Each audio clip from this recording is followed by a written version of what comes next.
Hello बच्चों, चलिए प्रश्न को समझते हैं। प्रश्न है, लोहे के निष्कर्षण की वात्या भट्टी का नामांकित चित्र बनाइए। बच्चों, सबसे पहले हम प्रश्न की मुख्य अवधारणा लिखते हैं कि प्रश्न की मुख्य अवधारणा क्या है। मुख्य अवधारणा, हम मुख्य अवधारणा में वात्या भट्टी का चित्र बनाएंगे। मुख्य अवधारणा में वात्या भट्टी का चित्र बनाएंगे। तो आइए हम वात्या भट्टी का चित्र बनाते हैं। कुछ इस प्रकार वात्या भट्टी होता है। कुछ इस प्रकार वात्या भट्टी होता है।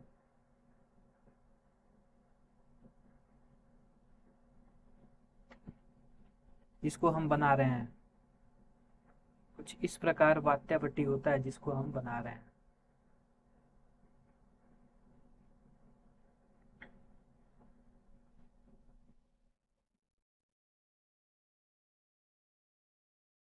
तो बच्चों, ध्यान से देखिएगा वात्या भट्टी कैसे बन रहा है। ध्यान से देखिएगा वात्या भट्टी कैसे बन रहा है।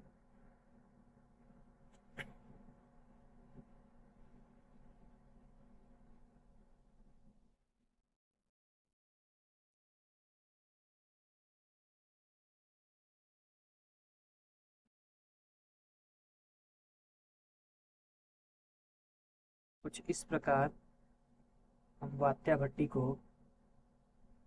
बना रहे हैं।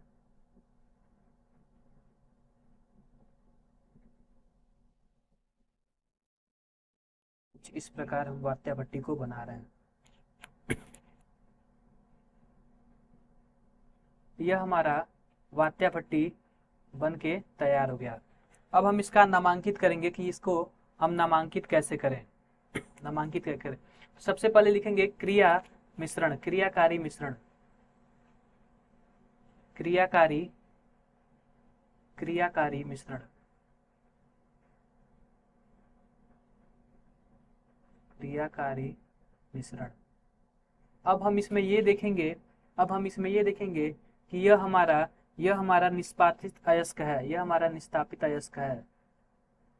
निष्पादित अयस्क, निष्तापन द्वारा प्राप्त निष्तापित अयस्क,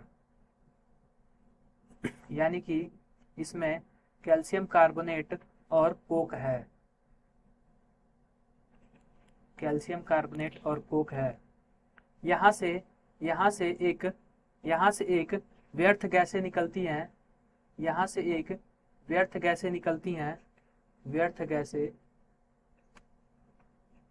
यहाँ से एक व्यर्थ गैसें निकलती हैं।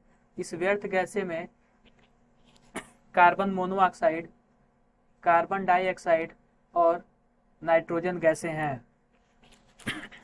अब हम इस चरण में होने वाले जो इस भट्टी में जो ताप होता है उसको हम निर्धारित करते हैं। तो यहाँ पे होता है 250 से 300 डिग्री सेल्सियस ताप होता है। इसको हम प्रारंभिक ताप्तीकरण क्षेत्र कहते हैं। प्रारंभिक प्रारंभिक ताप्तीकरण क्षेत्र,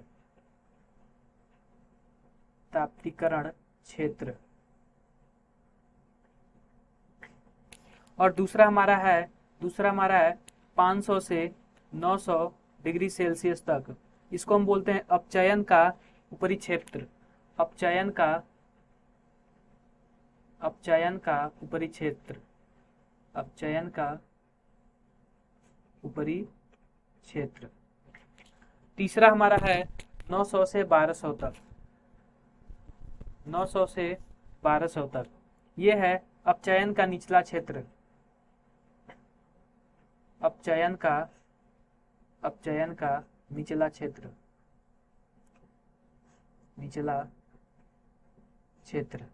और हमारा लास्ट है 1200 से 1700। 1200 से 1700 इसका नाम है गलन क्षेत्र। गलन क्षेत्र। और इस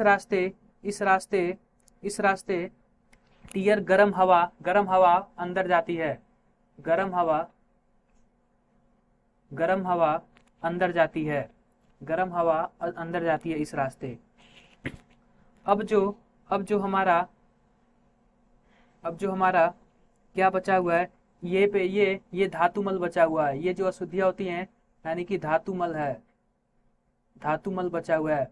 और इस वाले में पिघला लोहा निकलता है, पिघला लोहा निकलता है, इसमें पिघला लोहा निकलता है। अब हम देखेंगे कि जो प्रारंभिक ताप्तीकरण है उसमें कौन सी अभिक्रिया होती है। इसमें देखेंगे CO द्वारा Fe2CO3 अभिकृत होकर FeO प्लस CO बनाता है।